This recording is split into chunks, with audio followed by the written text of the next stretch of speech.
May kasabihang ang pagmamahal daw ay walang kinikilalang lahi. Love knows no race, ika nga sa wikang Ingles. Marami sa mga kababayan natin ang ikinakasal sa mga dayuhan, karamihan dito ay sa mga Amerikano. Marami sa kanila ang sinuswerte at nakakatagpo ng mga lalaking hindi lamang nag-alay sa kanila ng tunay na pagmamahal, kundi natulungan din sila para makaangat sa buhay at may dala sa ibang bansa, ganun din ang kanilang mga pamilya. Subalit sabi nga, hindi lahat ay sinuswerte dahil may mga kaso din ang naitala ng mga Filipina na namamatay sa iba't ibang bansa at ang salarin ay ang kanila mismong mga asawa na nangako na sila iingatan at mamahalin hanggang kamatayan.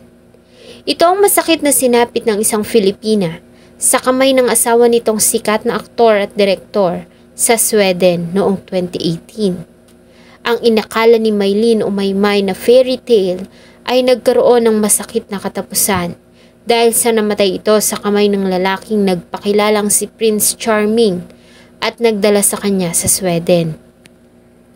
Bago ko po ipagpatuloy ang ating kwento, sa mga bago po sa channel ko at nais sa mga ganitong klase ng kwento ng krimen na nangyayari sa loob at labas ng ating bansa ay maaari pong pakipindot ang ating subscribe button at notification bell para ma-notify kayo pag may mga bago tayong upload na videos. Mahiyain, mahinhin at mabait. Ganyan ilarawan ng mga nakakakilala sa kanya si Mylene Conde Sinambong o Maymay. Si Maymay ay nabibilang sa mga mahihirap nating mga kababayan na naninirahan sa hilagang bahagi ng Cebu, kung saan ang kanilang pangunahing ikinabubuhay ay ang pangingisda. Dahil sa kahirapan ay hindi sapat ang kinikita ng mga magulang para mapag-aral silang magkapatid. Bilang panganay ay nagdesisyon si Mylene na huminto sa pag-aaral at maagang magtrabaho sa edad na 18 para makatulong sa mga gastusin. Dito niya nakilala ang noon ay 40 years old na Swedish national na aktor at direktor na si Steve Abubakar Aalam. Bata pa lang ay pangarap na ni Steve ang maging isang aktor at para makamit ang nais ay napabayaan nito ang pag-aaral at tinuon ang buong atensyon sa industriya. Hanggang sa maging isa itong sikat na aktor at naging bahagi ng maraming pelikula. Kalaunan ay naging isa itong scriptwriter at director. Ilan sa mga pelikula na kanyang ginawa ay ang Gangster noong 2007, Exit noong 2006, at Deep Gold noong 2011. Taong 2008 ay katatapos lamang ni Steve sa ginawang pelikula sa Sweden at nag-itungo ito ng Pilipinas matapos na makatanggap ng isang trabaho bilang producer sa isang malaking film company sa Lapu-Lapu City sa Cebu. At dito nga nag-cross ang landas nila ni Maymay.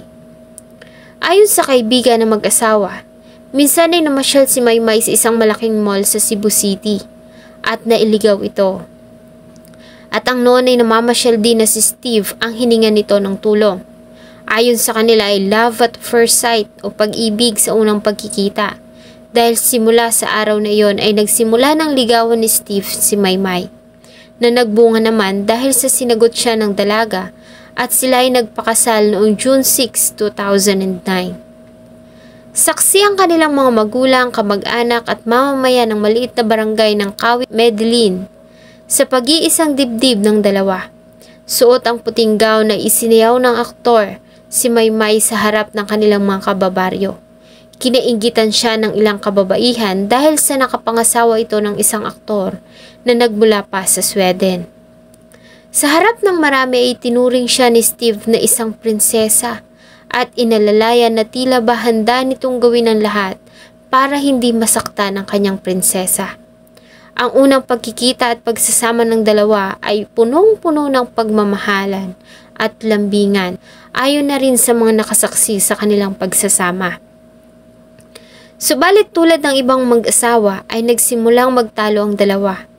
Ayon kay Mario Fe Buhayan, ang matalik na kaibigan ni Maymay na siya ding tumayong maid of honor sa kanilang kasal, ay malimit niya na makitang nagtatalo ang dalawa. Subalit hindi niya ito pinapansin dahil sa normal naman umano ang ganong pangyayari sa buhay mag-asawa. Ayon din sa kanya ay hindi na iuwi sa sakitan ng away ng dalawa, kundi nagpapalitan lamang ng masasakit na salita at pagkalipas ng ilang oras ay nagkakaayos din. At dahil nga sa Sweden nakabase ang trabaho ni Steve, makalipas ang 2 buwan matapos ang kasal, ay umalis ang mag-asawa para magtungo sa Sweden at doon manirahan. Ayon sa ina ni Maymay, ay okay naman ang naging unang taon ng anak sa Sweden. Maalalahanin umano at mapagmahal si Steve bilang asawa. At kung magkakaroon man ng problema ay agad din naman nilang nagagawa ng paraan at naaayos. Taong 2010, makalipas lamang ang 1 taon, ay ipinanganak ni Maymay ang panganay nilang anak. Sa pagkakaroon ng anak ay tila naman unti-unti nang lumabas ang itinagong ugali ni Steve dahil sa nagsimula na nitong pagbuhatan ng kamay ang kanyang mag-ina.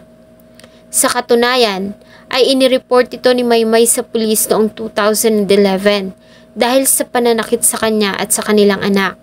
Subalit matapos ang pag-uusap ay nagkaayos din ang mag-asawa. Sa pagkakaayos ng dalawa ay nagkasakit naman si Maylene at nang gumaling ay nagdalang tao ito sa ikalawang pagkakataon. Subalit sa kasamaang palad ay namatay ang bata sa kanyang sinapupunan. Kasabay nito ay sunod-sunod na pumanaw ang mga malapit na kamag-anak ni Steve na dinamdam nito. Makalipas ang ilang taon noong 2014 ay muli silang binayayaan ng anak. Subalit habang tumatagal ay dumarami ang problema ng mag-asawa. Sumabay pa ang problema ni Steve sa kanyang trabaho. Dahil nga sa may edad na ay umuunti na ang mga proyekto na nakukuha nito at mas lalo nga itong nagdamdam nang hindi makuha ang isang project na matagal na nitong inaasam-asam. Naging mainitin ang ulo nito at araw-araw na rin itong umiinom ng alak na siyang nagiging dahilan ng malimit nilang pagtatalo.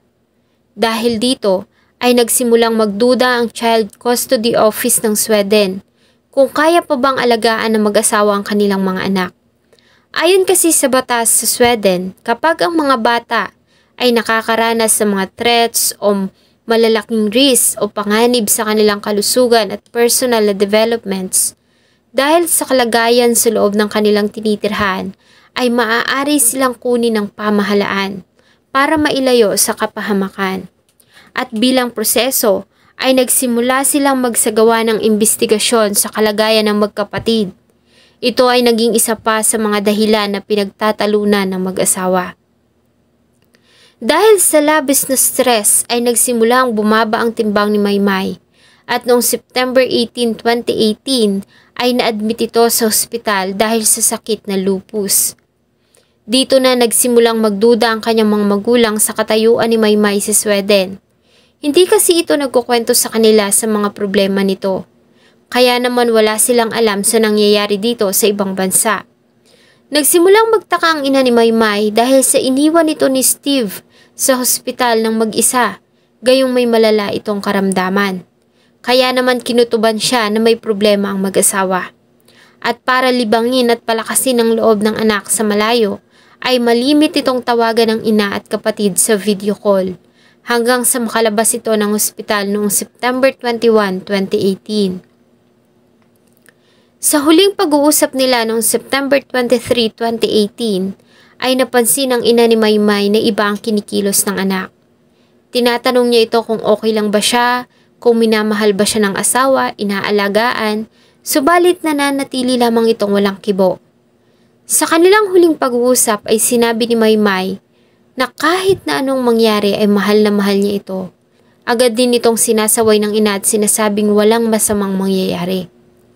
Ayon kay Maymay ay hindi na niya kaya ang mga nangyayari at nang maputol ang kanilang pag-uusap ay nangako ito na muling tatawag sa ina, subalit wala nang Maylene ang tumawag. Sinubukan nila itong tawagan subalit hindi na ito sumasagot.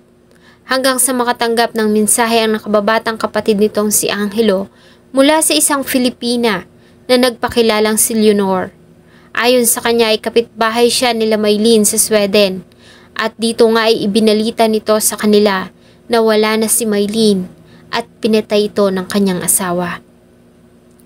Dahil nga nasa malayo ay hindi nila alam ang gagawin. Kaya naman agad silang lumapit sa tanggapan ng Department of Foreign Affairs sa Cebu na tumawag sa embassy sa Norway para kumpirmahin ang balita. At dito nga ay kinumpirma nila na patay na si Mylene Conde Sinambong. Nangako ang DFA na gagawin nila ang lahat para mabigyan ng hustisya ang sinapit ni Mylene at maibalik ang katawan nito sa Pilipinas. Sa mga news article na lumabas sa ating bansa, si Mylene ay namatay matapos na magtamo ng malalalang injuries dahil sa ginawang pananakit at pambubugbog sa kanya ng kanyang asawa na si Steve. Subalit sa mga articles na lumabas sa Sweden, noon naman noong September 23, 2018 ng gabi, habang naghahanda ng hapunan sa kusina, ang mag-asawang Steve at Mylene ay nasa sala naman ang ina ni Steve at inaalagaan ng dalawang apo. Ilang sandali pa ay nagkaroon ng pagtatalo ang mag-asawa.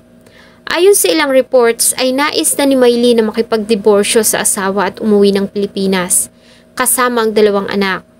Ikinagalit ito ni Steve at dito nga ay sinaktan niya si Mylene at nasaksak niya ito.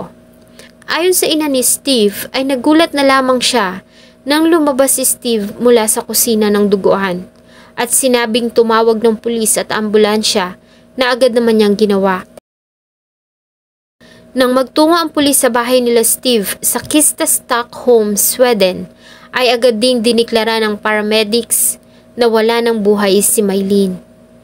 Nakuha din nila ang isang patalim na siyang ginamit na murder weapon sa crime scene. At sa kanilang ginawang panayam kay Steve ay inamin nito ang ginawang pagpatay sa kanyang asawa. Si Steve ay agad na dinakip ng mga pulis at sinampahan ng kasong pagpatay. Sa ginanap na mga pagdinig sa kaso ay isinalaysay ni Steve ang sunod-sunod na problema na kinaharap nilang mag-asawa. At inamin din nito na nakainom siya nang gawin niya ang krimen. Dahil dito ay sumailalim si Steve sa isang mental evaluation at base sa naging resulta, ang aktor ay nakaranas ng serious mental disorder at wala ito sa tamang pag-iisip nang gawin niya ang pamamaslang. Sa tulong ng DFA ay lumipad patungong Sweden ang nakababatang kapatid ni Mylene na si Angelo, kasama ang ilang kamag-anak na nakabase din sa Norway, para makita ang katawan nito at magkaroon ng update sa kaso. Subalit sa kabila nito ay naglabas ng pahayag ang DFA sa publiko noong November 27, 2018 na hindi na maiuuwi si Mylene ng Pilipinas dahil na rin sa kalagayan ng bangkay. Si Mylene ay inilibing sa Sweden. Ang seremonya ay dinaluhan ng kanyang kapatid, mga tiyahin, dalawang anak at mga biyanan.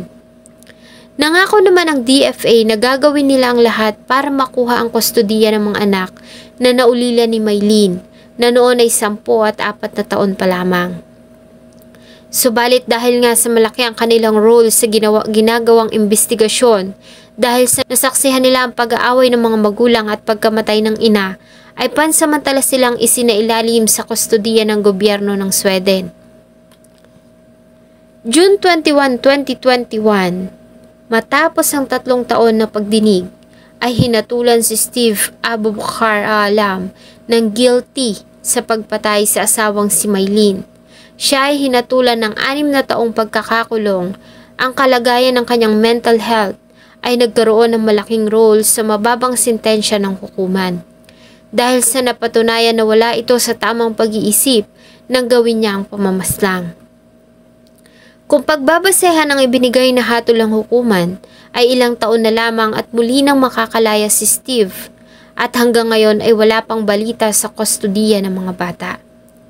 Ang kwento ni Mylene ay ilan lang sa mga Filipina na nakakaranas ng domestic violence at namamatay sa ibang bansa sa kamay ng mga lalaking nangako sa kanila ng magandang buhay. Salamat po sa inyong patuloy na pagtangkilik ng atin pong mga videos. Huwag niyo pong kalimutang mag-iwan ng saloobin at suggestion sa atin pong comment section. Sana po ay samahan niyo po akong muli sa susunod pa nating mga episodes. Thank you so much po and see you in my next video.